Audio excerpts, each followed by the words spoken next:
এক স্বামী দুই বউ একসঙ্গে সংসার করে কেমনে সম্ভব? আপু সম্ভব করলেই সম্ভব। ওনার কুলে যে মেয়েটা আছে উনি ওটা কার? ওটা আমার মেয়ে। আর আপনার কুলে যেটা সেটা কার? এটা আমার মেয়ে। কামটা করছে কি ভাই? আপনার কপালে এটা ঘুষাই ভাই, এটা ঘুষাই। আমি দূরে বিয়ে করবো। আপনি আগের বউ না পরের বউ? আমি হচ্ছে বড়। আপনি জানে শুনে ওনারে আবার নিয়ে আসেন কেন? না, আমার ভালো লাগছে, এই জন্য আমি জানে শুনেই নিয়ে এসেছি। আপনি দুই বিয়ে কেন করছেন? আসলে দুই বিয়ে করছে এই কারণেই যে একটা মানুষ ভালো থাকতে যতটুকু করার দরকার তাকে ভালো রাখার জন্য বিয়ে করছি। বড় কোলদা কত বড় দেখছেন?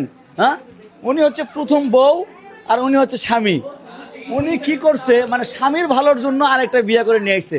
আপনার কি হিংসা হয় না? না না, হিংসা হবে না। হ্যাঁ? আপনি যে ওই যে হতিনের মানে সতীনের ঘর করেন, আপনি কোন বিষয় নিয়ে ঝগড়া হয় তার সাথে? আসলে মানে ঝগড়া হয়ই না, কোনো বিষয় ঝগড়া হয় না? আমাদের কোনো বিষয়ে ঝগড়া মানে হয় না। দুজনের ভিতরে এত মিল মোহাব্বত। হ্যাঁ, মানে তার সাথে যতটা মিল না কিন্তু সেটা আমার আচ্ছা, অনেক- ওনার কোলে যে মেয়েটা আছে উনি ওটা কার? ওটা আমার মেয়ে। আর আপনার কোলে যেটা সেটা কার? এটা আমার মেয়ে। চিন্তা করছেন, দুটা বিয়ে করছে আবার দুটা মেয়ে দুটা জান্নাত পাইছে। আয় হায় রে, কামটা করছে কি ভাই? আপনার কপালে এটা ঘুষাই ভাই, এটা ঘুষাই। আমি দুটা বিয়ে করবো। ভাই কপাল কপাল ঘষাইলেই হইব না, আর দুইটা বিয়ে করলেই যে হবে তাও কিন্তু না। অনেকে আছে একটা বিয়ে করে বউ রাখতে পারে না, আর আমার দুইটা বউ এক সংসারে এক ইউনিটে মিলে জিলে থাকে। আপনি ওনারা পড়াইছেন কেমনে? ওনারে পটাবো কেন? আল্লাহ মালিক কপালে রাখছে তাই আমার ঘরে আসছে। আপু আপনার মানে কোনো ঝামেলা হয় না যে আপনি যে সতীনের সংসার করেন? না না না, ওর সাথে একটু মানে একটু হয় কিন্তু তার সাথে হয় না। মানে স্বামীর সাথে টুকটাক হয় কিন্তু মানে মানে উনি কিন্তু এখন মেন। আপনি আচ্ছা, আপনি অনুমতি কেন দিলেন? হ্যাঁ, অনুমতি দিলাম যে হচ্ছে হচ্ছে এখানে অনুমতি দেওয়ার কোনো মানে কারণই আছে না তো। আমার ভালো লাগছে, আরো পছন্দ হয়েছে, এই জন্য আমি অনুমতি দিয়ে দিচ্ছি। প্রিয় দর্শক, মানে এরকম কিন্তু এখন বর্তমানে এভেলেবেল ঘটতেছে। তো অনেকে স্বামীর ভাগ দিতে চায় না, কিন্তু আপুটা হচ্ছে স্বামীর ভাগ দিছে।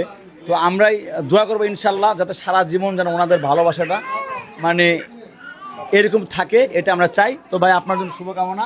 যাই হোক, আমাদের এই ভিডিওটা যে দেখবেন তারা অবশ্যই আমাদের জন্য দোয়া করবেন যেন মৃত্যুর এক সেকেন্ড আগ পর্যন্ত বা শেষ নিঃশ্বাস পর্যন্ত যেন আমরা মিলে জিলে থাকতে পারি। সবাই যেন মনে করেন যে মিলে জিলে থাকতে পারি, সবাই দোয়া করবেন। আচ্ছা, আপনি সারা জীবন থাকবেন হ্যাঁ, না চলে যাবেন? না চলে যাবো আরে না। আপনার চেহারা সুন্দর, এর বেড়ার কি দেখে বিয়ে করছেন আপনি? ভাগ্যে ছিল। ভাগ্যে ছিল? প্রেম করছেন? হ্যাঁ, প্রেম করে বিয়ে করছেন? হাই হাই, এরকম একটা বউ আছে তারপর আমরা জানি শুনে কেমনি বিয়ে করলেন? জানিস দুনিয়ার কি ছেলে মানুষের অভাব? অভাব নাই, কিন্তু তার সাথে হয়তো আমার ভাগ্যে ছিল। এটাই হচ্ছে বড় কথা। তো যাই হোক গাইজ, মানে সবশেষে একটা কথা, আমি যতই করি যে হেরের লাগে বিয়ে কেন করছে, হেরে কেন বিয়ে করছে, ভালো না খারাপ এগুলোর টাইম নাই। কপালে যদি লেখা থাকে, ওই যে একটা কথা আছে না, যদি থাকে কপালে নসিবে নাকি কি কেমনে আসবে? যদি থাকে নসিবে আপনি আপনি আসিবে। তো বিষয়টা হচ্ছে এরকম। তো যাই হোক, ভাই ভাবি এবং সবার জন্য শুভকামনা।